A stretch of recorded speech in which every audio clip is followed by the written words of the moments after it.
Welcome to 5 Digital Asset Security Risks Someone Should Have Warned Me About, and the stories you need to hear so you can learn to avoid them now. My name is Todd DeCapua.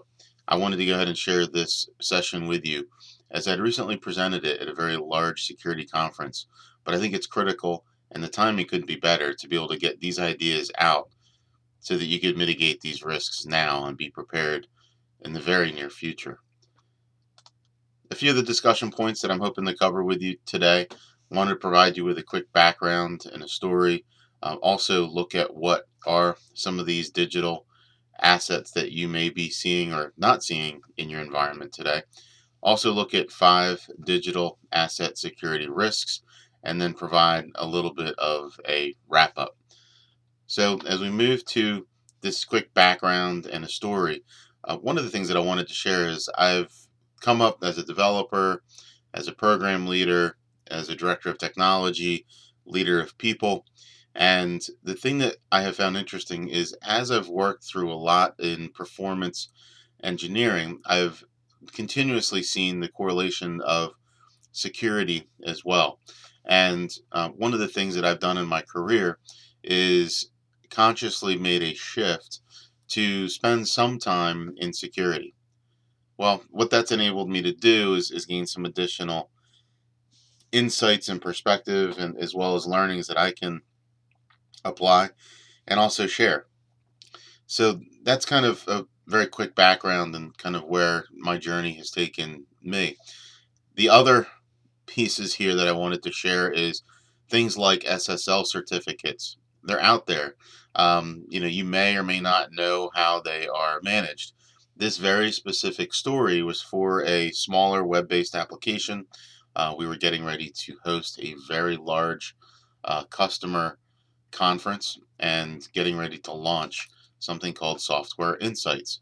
And as we were coming into our customer advisory board, one of the things that ended up happening was we had some SSL certificates expire, and they were actually expiring as I was flying out to this conference. Upon landing, I was notified that our application was not working and some additional research would need to be done. So, again, I needed to dig in, start looking around at some of these AWS servers and see where things were going wrong.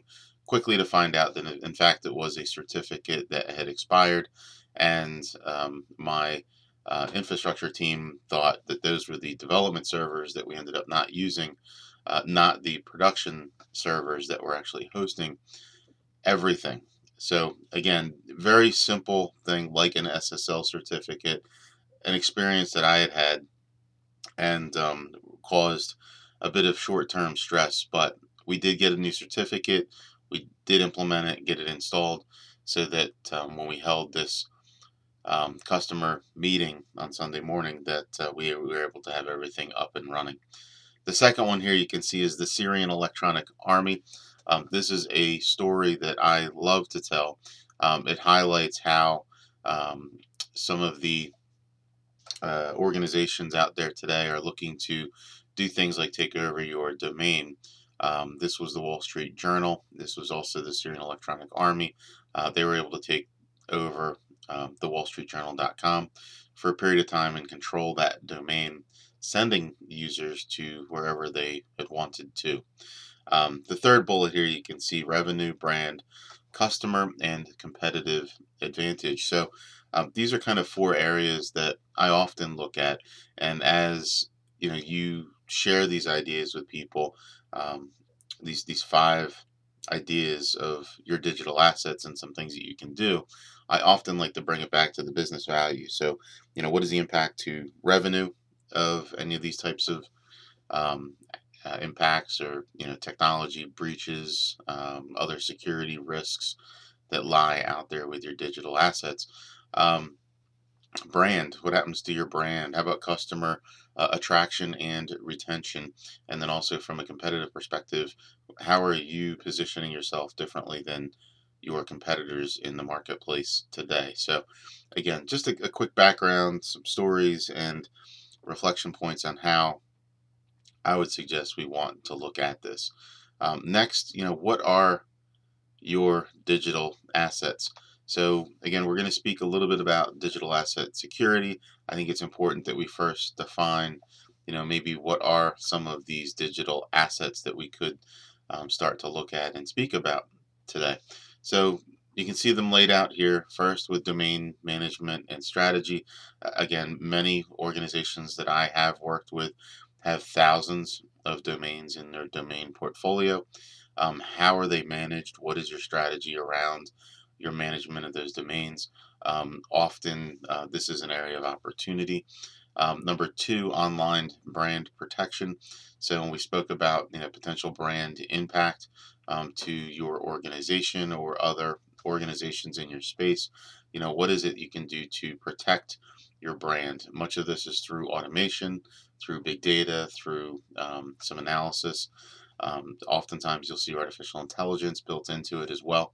But again, what is it that you can do to protect this digital asset called the online brand protection?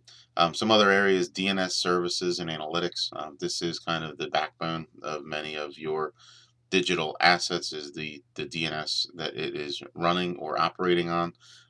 Many of you may be familiar with some of the larger DDoS attacks. We're seeing an increased frequency and size of these. These are then directly impacting those DNS services. So thinking about that as a digital asset and how are you able to proactively manage that is another critical area. Number four, SSL certificates. So I told you my story.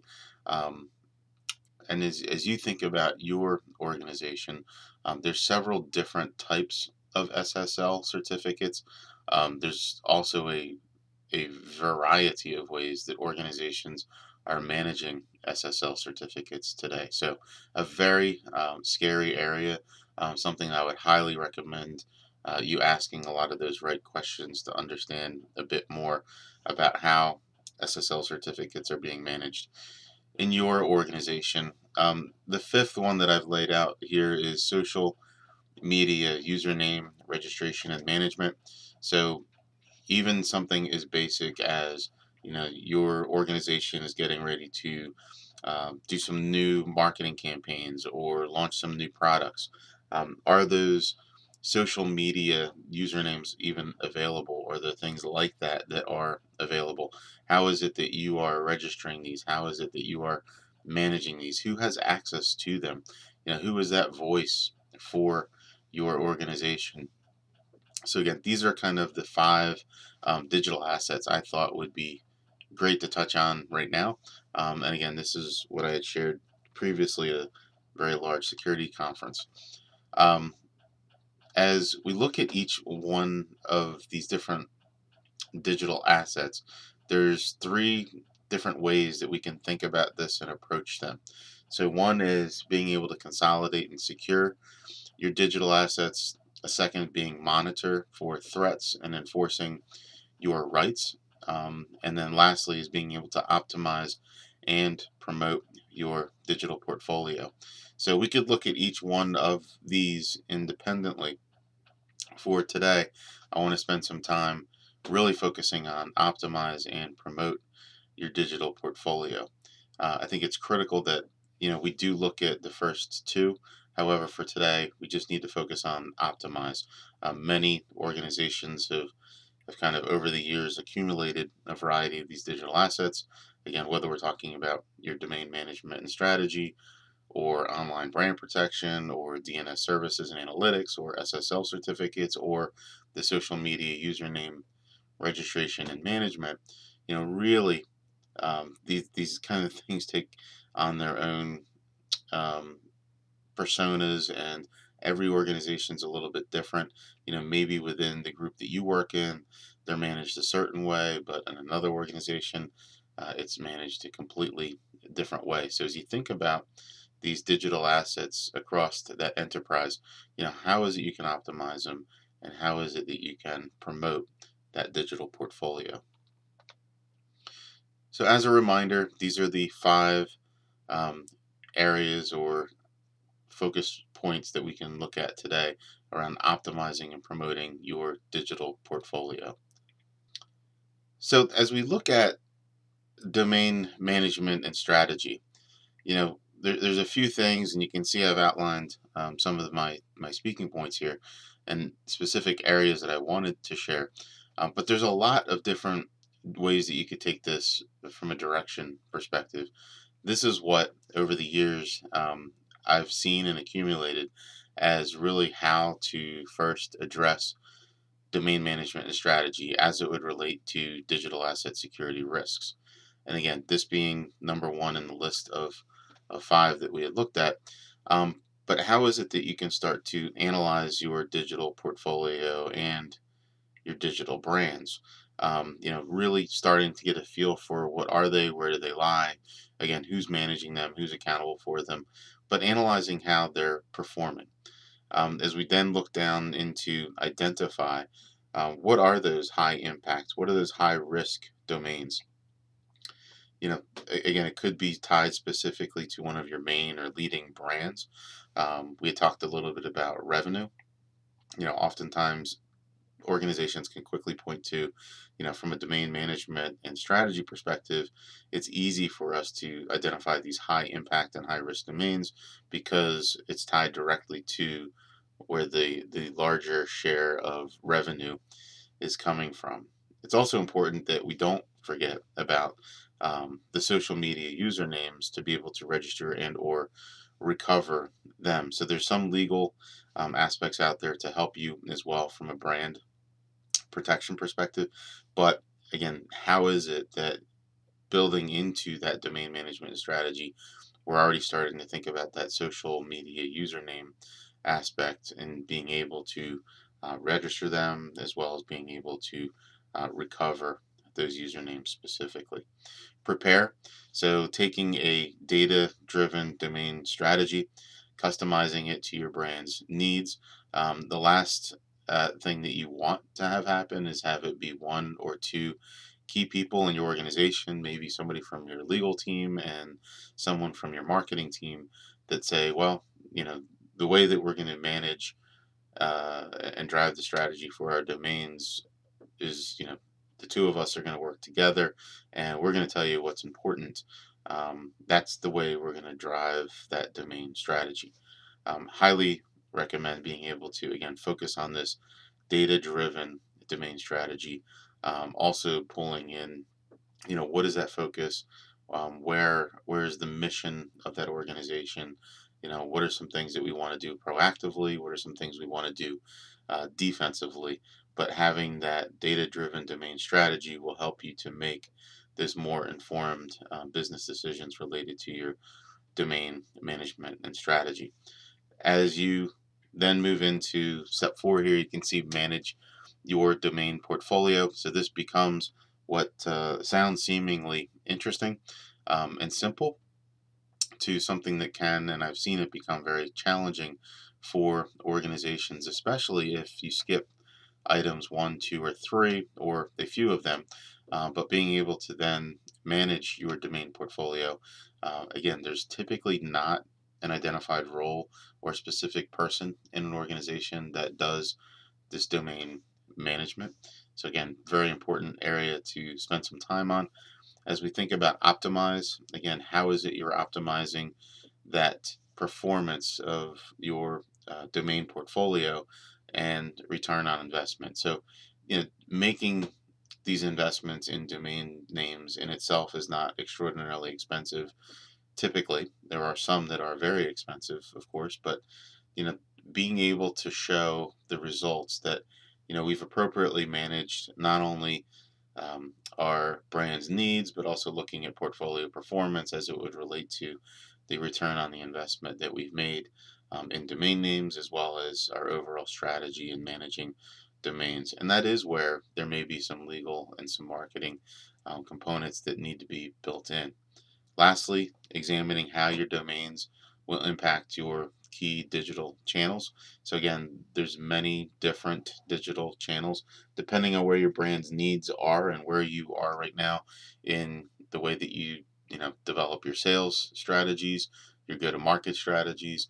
All of these other aspects will very much play into how these domains will impact your key digital channels. But it's critical that you have that conversation as well. So again, as we think about these digital asset security risks, specifically looking at domain management and strategy, these are the 6 points that I would want to cover to make sure that you were already thinking about them and being able to share these ideas with others.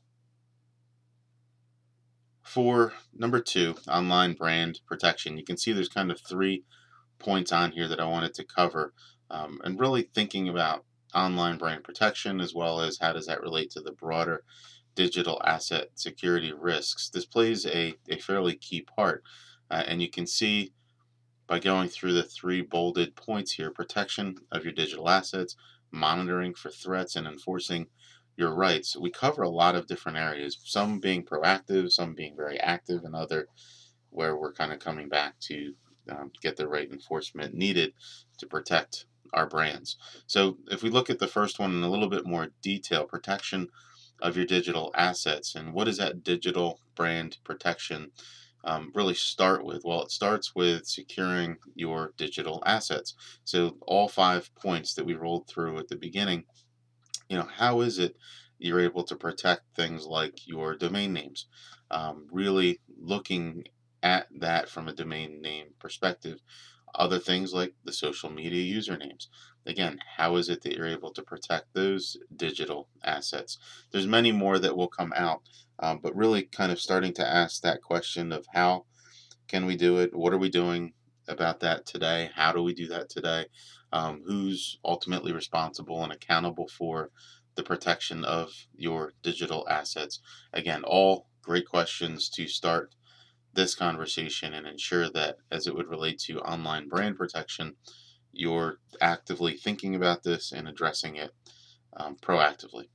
Second, monitoring for threats.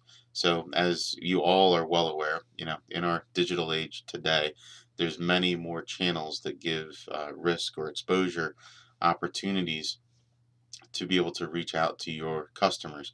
Also, increasing our risk as an organization. So, again, in this digital age, let's think through all these different channels. Let's think through how is it that some of these threats are going to come to our customers. How are those threats that are going to impact our customers? And again, let's think about probability.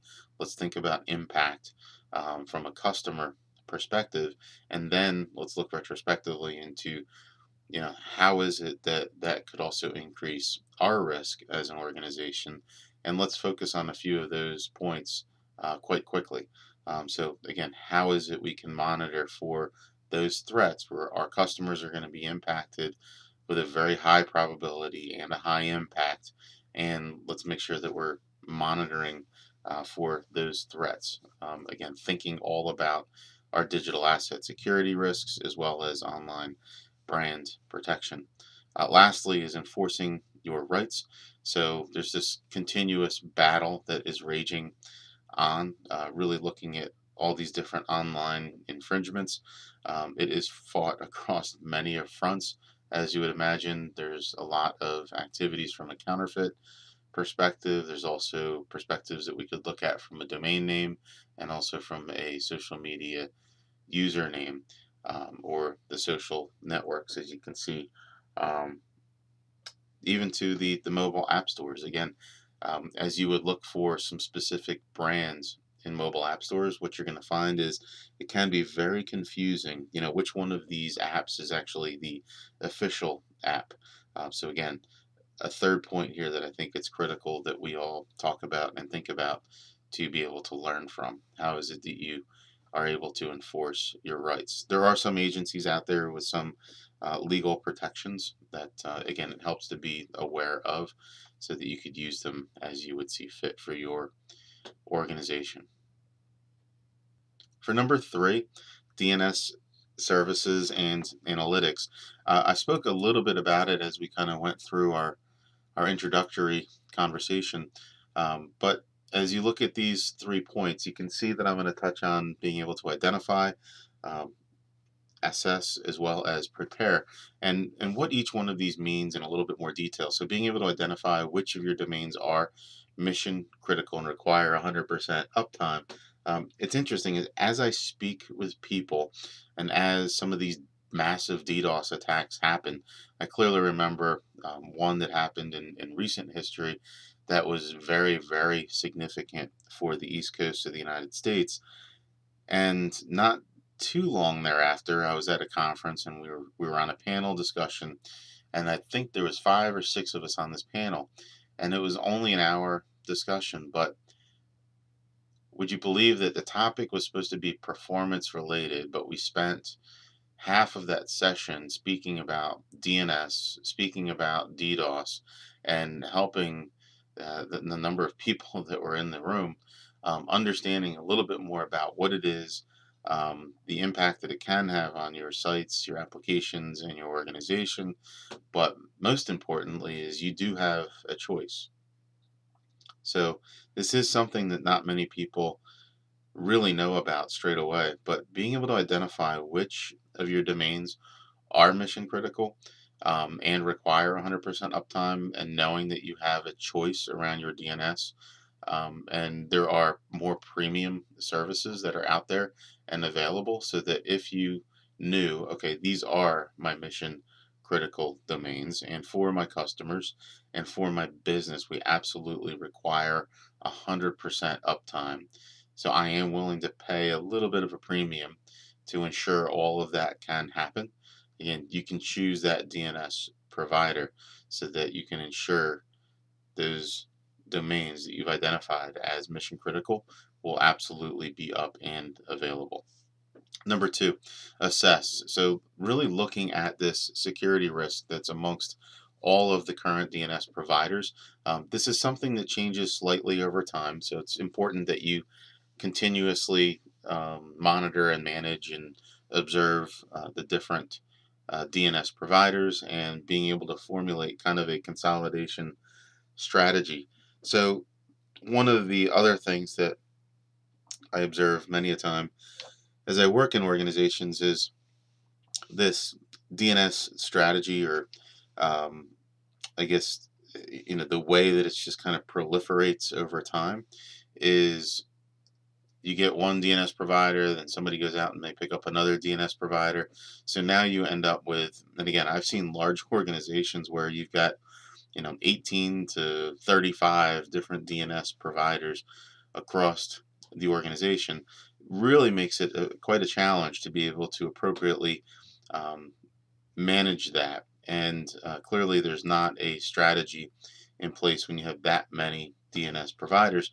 Why is that important from a security risk perspective? Well, imagine the holes, imagine the opportunity where, again, if you have some of these lower value, higher risk from a security perspective DNS providers, and they are kind of buried in that group of 18 to 35 different providers, can you really focus on being able to manage that risk? Can you focus on being able to manage that as a strategy appropriately?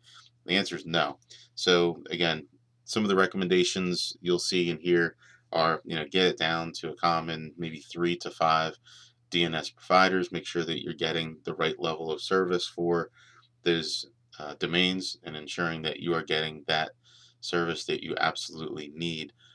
That should all be structured around a consolidation strategy for you, being able to move you from that 18 to 35 different DNS providers down to a 3 to 5 that is quite manageable in your overall DNS services strategy.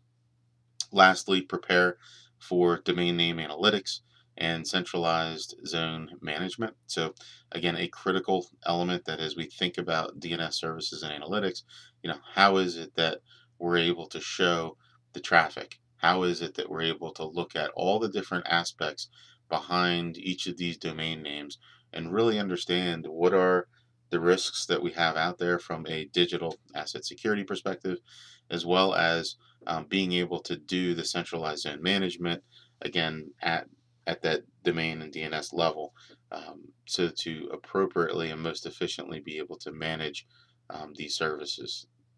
Again, three seemingly simple points, but as I look at digital asset security risks, as we look at this third one around DNS services and analytics, these are the questions that you need to be asking now and having these conversations so to be able to mitigate this future risk for you and for your organization. Number four, we're going to look at SSL certificates. So I've had a chance to share one simple example. There are many, many more. As you can see, we're going to talk about identifying, consolidating, and developing. So as we start to look at identifying, we want to really identify where your existing certificates are registered and how much they are costing you. So again, not typically a huge expense as related to perhaps some other items within your budget, but you will see quite the varied scenarios here. We will also probably see in your organization that you're getting certificates from a number of different organizations, and how they get managed is, there might be some opportunities there, let's say. So identifying where your existing certificates are registered. So again, where are they? What type of certificates are they? When are they going to be expiring? How is that being managed? Almost think of this as kind of a library of your existing SSL certificates. When is it that these, quote unquote certificates are going to be um, expiring, or when is it that we need to start thinking about getting updated certificates? When is it that again, there's different types. There's ones that are used internally across systems to be able to manage things like handshakes. There's others that are external facing to your customers to enable things like HTTPS for some of your end transactional websites and apps. So again, just a little bit there, but where are they registered? How are they registered? How are they managed? And how much are they costing you? These are all kind of these elements of number one, identifying, that we would want to start down that path.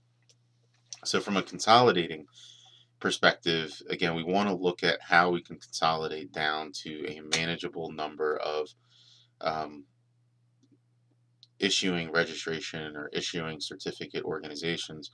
There's a number of reasons why. There's been some recent news where this might have not been done with the rigor necessary, and so as you think about things like certificates, it's critical that those entities that are being issued certificates are known and confirmed and validated. So again, thinking about registration, thinking about renewal, thinking about verification, that can all be managed from one platform for you and for your organization. Um, the renewals piece, again, this provides an interesting window of opportunity. Is if you're going to be doing consolidation, looking at doing that around the renewal time frame can be more advantageous from a cost perspective. Again, if you wanted to move from one provider to another, that would provide you with an opportunity. But as I think about digital asset security risks, again, this is one of those lower cost areas, but a higher risk area.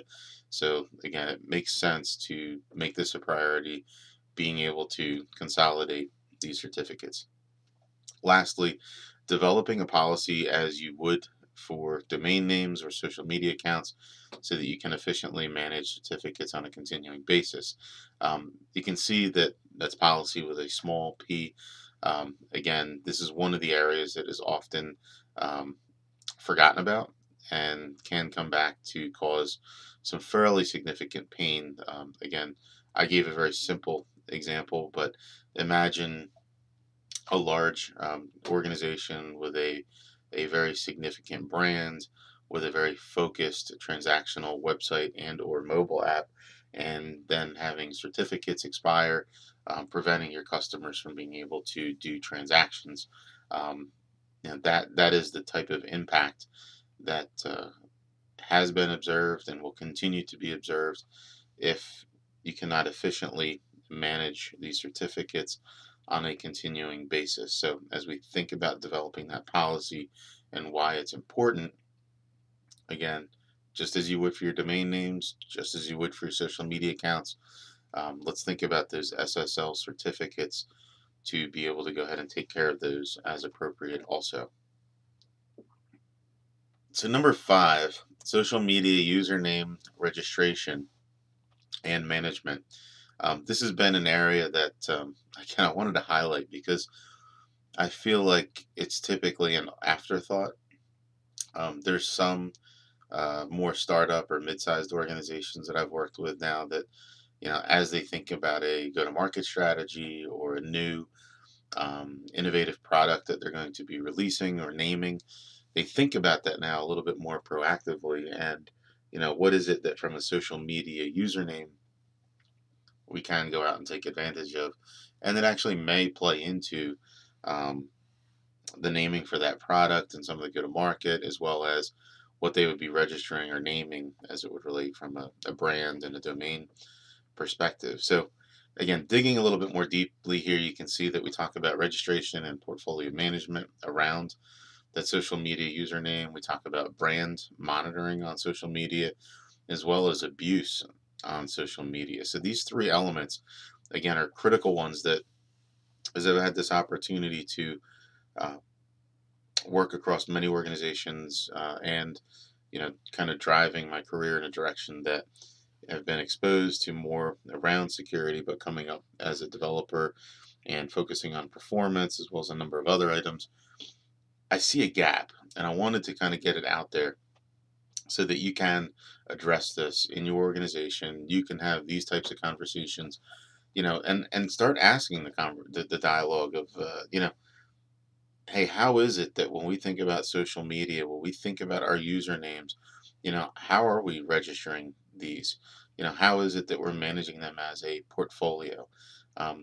Just as you have your vanity URLs, we want to have, or probably do already have, the same usernames on key social media sites, as well as new and emerging ones. So again, maybe the long time, Facebook and Twitter and um, LinkedIn and again everything else, Instagram. You know, you're keeping your social media username relevant on those platforms. But what are some of the new platforms that are coming out? How are you then able to reach those end users? How is it that you're able to make new customers through new channels via those different social media platforms? Again, all of this around kind of number one here, where we can talk about username registration, portfolio management, and again, this ongoing as new and emerging platforms come available.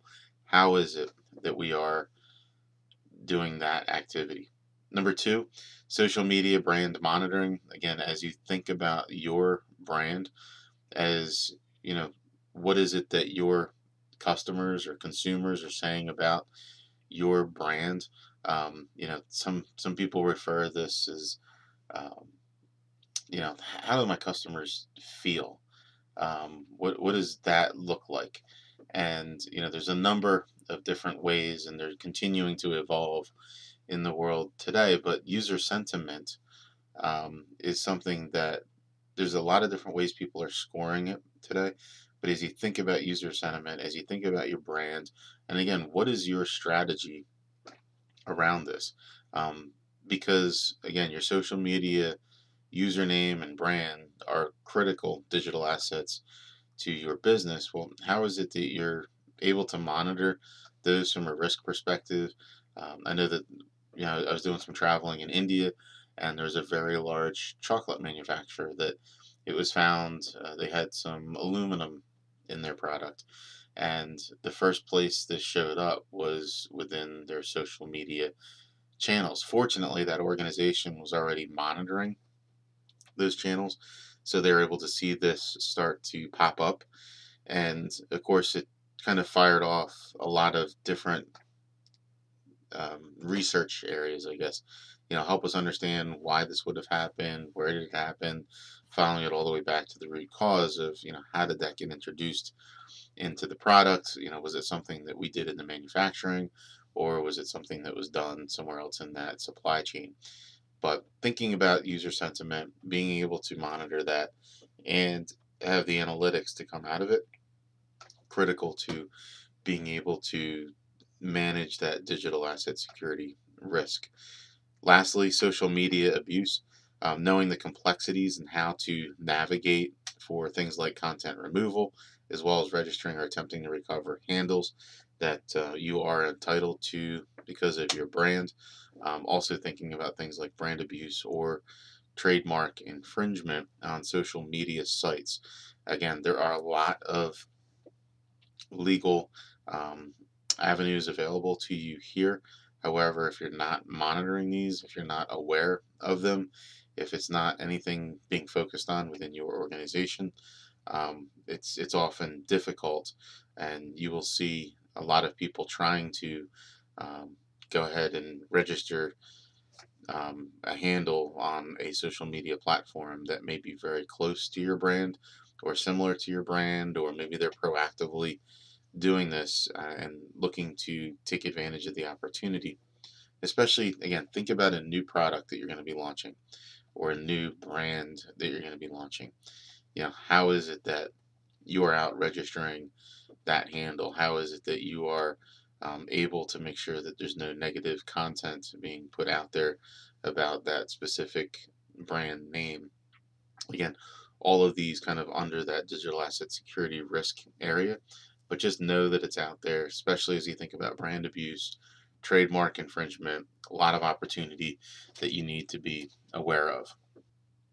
So, as we look to wrap up this conversation around digital asset security risks, the five risks which we walked through at the beginning, spend a little bit of time, focusing on these in this video. But thinking about domain management and strategy, thinking about the online brand protection, DNS services and analytics, SSL certificates, social media username registration and management. Really, what I want to do is give you the conversation points, the discussions, to be able to take this forward and say, right, we need to focus a little bit more on online brand protection. What are those conversations that I need to be having? Why is it important to our business? Is it tied into our brand? Is it tied into revenue? Is it, how about your customer attraction and retention or competitive advantage?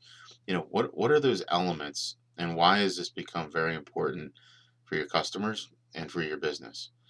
So again, as we kind of wrap up, want to bring it right back to these 5 points, and hopefully you're feeling a bit more informed so that you can have those types of discussions and start the dialogue, because these are, I believe, the five largest digital asset security risks that exist today, and having these conversations will increase the awareness and reduce the risk across many organizations around the world today, hopefully making for a much better experience for all of us as customers and consumers of various products and services from a number of organizations just like yours. So, with that, I would just like to say thank you for taking the time to listen a little bit. Hopefully, you've been able to learn. I would ask that whatever you have learned today, that you also share these. I'm fairly active on Twitter, as well as a number of other social media sites. You can see that my handle is appperfeng, so that's standing for Application Performance Engineering. Would also encourage you go to our website of effectiveperformanceengineering.com. Was fortunate enough to have the opportunity to author a book with O'Reilly Media titled Effective Performance Engineering, and they have offered electronic copies of that as a free download from this site. So, again, thank you again for this opportunity to speak with you a little bit more about five digital asset security risks and some of the stories and things that you can be doing today to help protect you and your organizations. Thanks again.